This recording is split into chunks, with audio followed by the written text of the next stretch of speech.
Bulbullar sayrab yayragan bog' meniki. Yaqin yiroq meniki shu so'lmusoq meniki. Ko'kda porlagan quyosh nurli yanog'i meniki. Bobolar ziyosi bor aziz tuproq meniki. Vatanim davlatimning bensil ardog'i bu. Adiblar xiyoboni, adabiyot bog'i bu. Ko'ngliga vatan ishqin, jasoratni ekdi u. Shoh bo'ldi, dunyoning shoh firog'in chekdi u. Egilmadi g'amlarga, haqqa boshin egdi u. Umrini so'z atalmish, yaxshilikka tikdi u. Zahiriddin Muhammad Boburning sabog'i bu. Adiblar xiyoboni, adabiyot bog'i bu.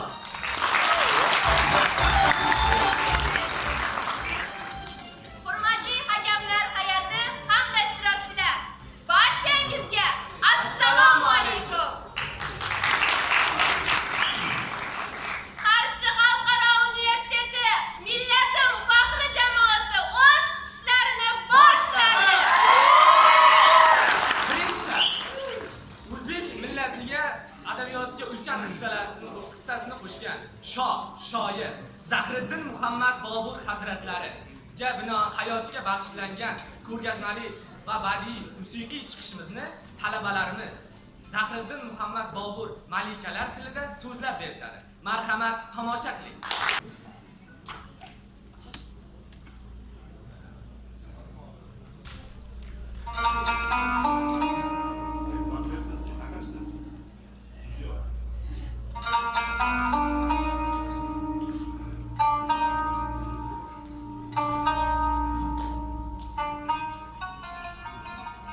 Sharqning men ko'rmagan jabru jafosi qoldi.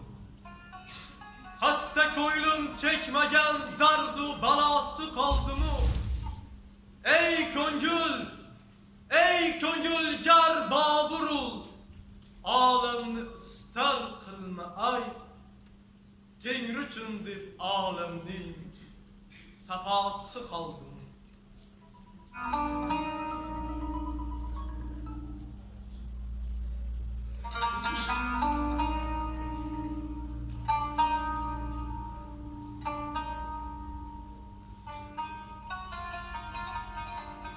Men kim?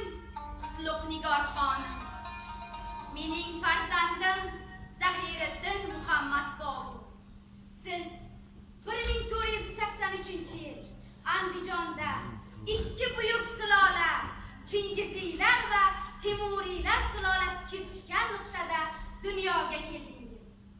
Padaringiz Umar Shayx Mirzo vafot etganligi sababli 12 yoshingizda taxtga chiqdingiz va Temuriylar sulolasining ishonchini oqladingiz.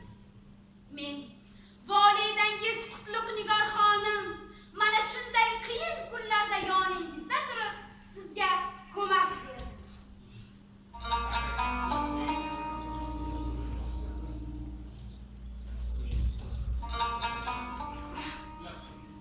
Men kim Xonzoda begim?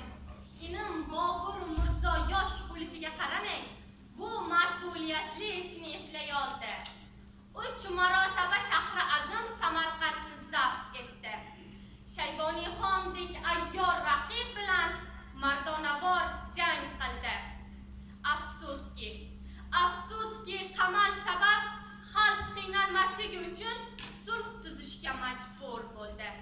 Men esa inim norizoligiga qaramay, odamlar qoni behuda to'kilmasligi uchun dushmanga yor bo'lishga majbur bo'ldi.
Musa dunyoga keldi. Ammo vaboga chalinib jajji ko'zlari manguga yumildi. Bunday qiyinchiliklar oldida men ojizlik qildim va Bobur Mirzoni tandim.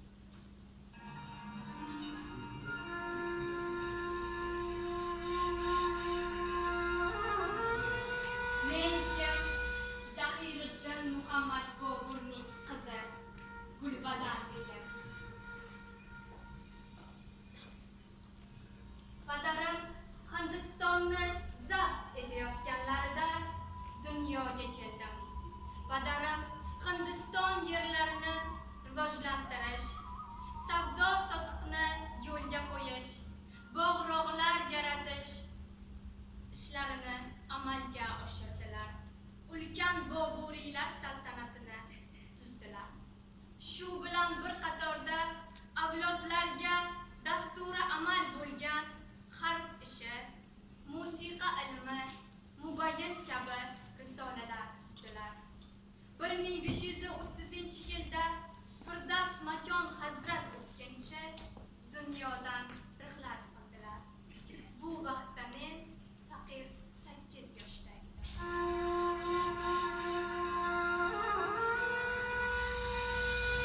Men kim? Boburiylar sulolasi vakili Avrangzeb Olamgir Mirzo qizi Zebiniso begimmen. Men tabi nozim va san'atga muhabbat mening qalbimga bobo kalonim qalbidan ko'chgan bo'lsa ajab emas. Ul zot Nazm dengizdan tergan javohirlar ila o'z asarlarini bezadi.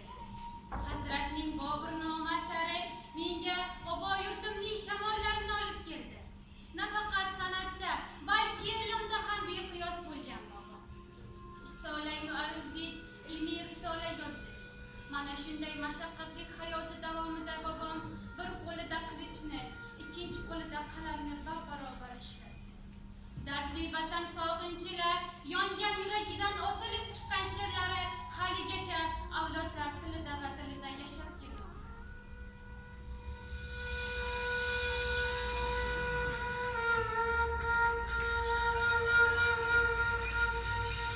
Umrim davomidan shuni sezdim. Toju taxt bevafo hech kimga mangu qolmagan. Lekin ma'naviyat mahsuli bo'lgan kitoblar bezabon bo'lsalar ham inson tafakkurini sayqallaydigan katta. Men vatanimga qaytmagan bo'lsam ham asarlarim qaytib avlodlarimni to'g'ri yo'lga boshlashiga